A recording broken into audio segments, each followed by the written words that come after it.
हे दोस्तों, आज के टाइम पे इलॉन मस्क फोर्ब्स 400 में 24th richest man in the world के रैंक पे आते हैं अपने मोर देन $20 बिलियन की नेटवर्थ के साथ। और बहुत ज्यादा चांस है कि आने वाले 5-10 साल में इलॉन मस्क दुनिया के सबसे अमीर इंसान भी बन सकते हैं। क्यों और कैसे, वो ये वीडियो के एंड तक आपको समझ आ जाएगा। बस अभी उनकी तारीफ में कुछ वर्ड्स बोलूं तो इलॉन मस्क को रियल वर्ल्ड का आयरन मैन बोला जाता है, उनके दिमाग, टेक्नोलॉजी की तरफ प्यार और पैसों को ध्यान में रखते हुए। इनफैक्ट रॉबर्ट डी जूनियर ने आयरन मैन के रोल के लिए इलॉन मस्क से ही इंस्पिरेशन ली थी।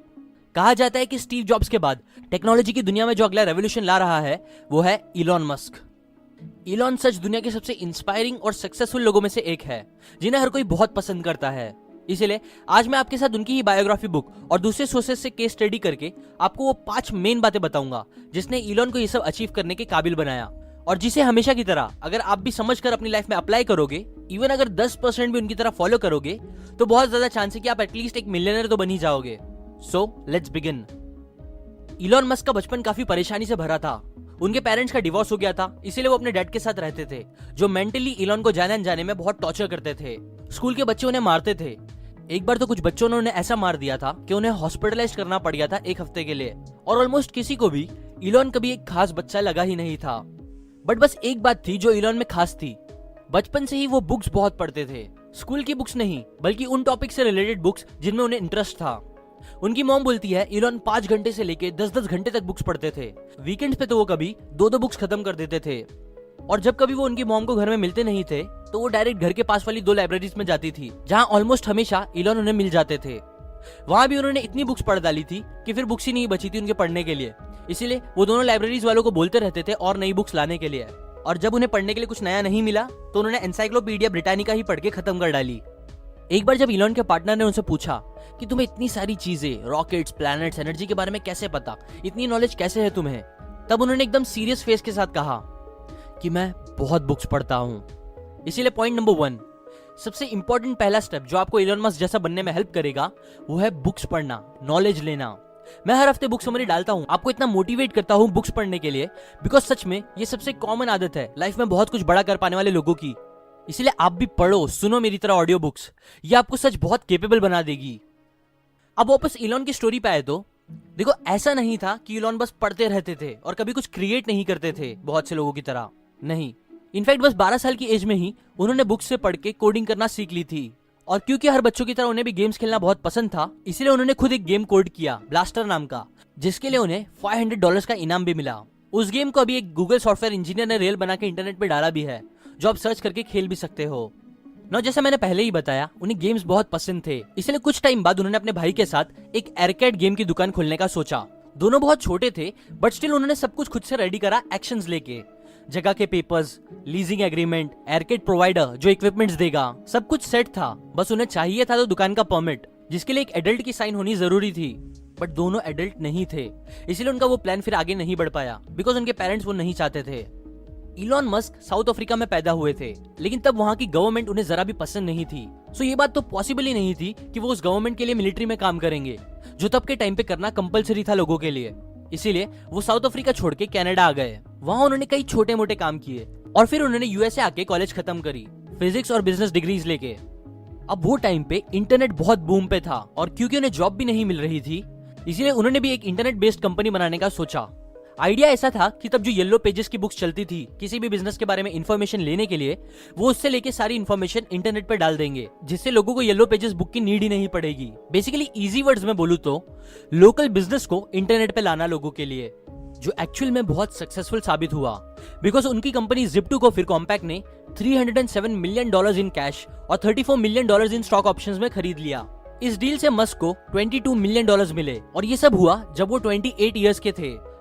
अब यहाँ तक की स्टोरी से जो सेकंड लेसन आपको सीखना चाहिए, उसे मैं 7 habits of highly effective people से इंस्पायर होकर बोलता हूँ, प्रोएक्टिव क्रिएटर। इलॉन चाहते तो वो भी दूसरों की तरह बोल सकते थे, रोज बस गेम खेलते हुए कि अरे मैं क्या कर सकता हूँ, गवर्नमेंट ही अच्छी नहीं है मेरी कंट्री की, कुछ भी सही नहीं यहाँ। बट उन्होंने ऐसा नहीं किया।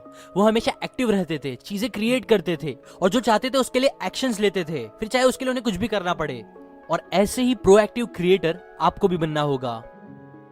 अब 28 की एज में मिलियनर बनने के बाद वो चाहते तो रिटायर होके मजे से अपनी पूरी जिंदगी बिता सकते थे, बट नहीं, उन्हें ये अचीवमेंट कुछ खास नहीं लगी, बिकॉज उन्हें और कुछ बड़ा करना था जिससे एक्चुअल में दुनिया बदले। इसीलिए फिर उन्होंने अपनी कमाई के पैसे लिए और फाइनेंस लाइन में चले गए। उन्होंने देखा कि पैसे को लेके बहुत टाइम से कुछ नया इन्वेंशन नहीं हुआ है। एक जगह से दूसरी जगह पैसे भेजने के लिए काफी मुश्किल होती है, हफ्ते महीने लग जाते हैं एक चेक को एक कंट्री से दूसरी कंट्री जाने के लिए।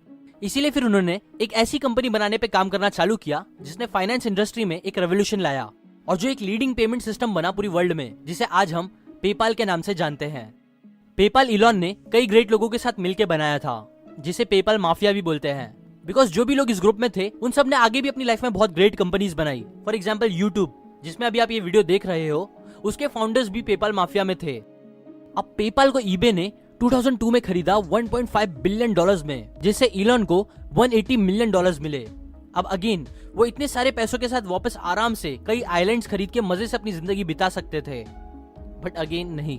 उन्होंने अपने प्रॉफिट लिए और उसे ऐसी कंपनीज बनाने में लगा दिए जो एक दिन पूरी ह्यूमैनिटी को बचा सकती है, दुनिया बदल सकती है, जिसमें आई पहले स्पेसएक्स, फिर टेस्ला और सोलार सिटी, और अभी कुछ साल पहले ही बोरिंग कंपनी।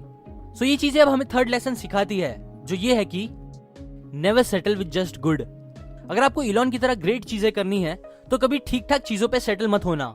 हमेशा अपने आप को चैलेंज करो, ग्रो करो और बड़े से बड़े काम करने की सोचो एक्शंस लेके। अब बहुत से लोग होंगे जो शायद ये सोचे कि इलॉन बहुत लालची थे, जो बस और ज्यादा से ज्यादा पैसे कमाने की सोचते थे और इसीलिए ही इतने पैसे कमाने के बाद भी वो रुके नहीं। बट ये सच नहीं है।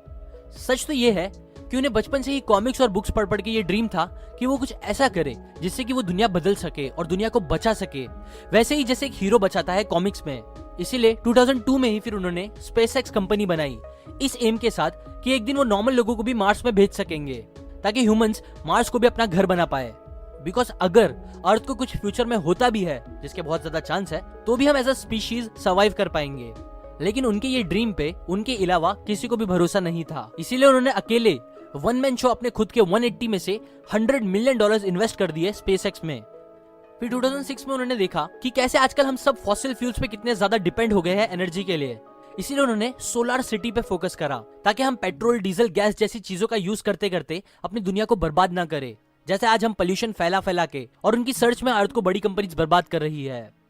सोलर सिटी का एम यह है कि हम सब सन की एनर्जी से इलेक्ट्रिसिटी पैदा कर सके, जो पूरी दुनिया की इलेक्ट्रिसिटी प्रॉब्लम को सॉल्व करे। और इतना ही नहीं, उन्होंने 2003 में टेस्ला कंपनी में काम करना स्टार्ट करा, बिकॉज वो चाहते थे कि हम इलेक्ट्रिक कार्स यूज करें, पोल्यूशन कम फैलाए, वो भी स्टाइल में।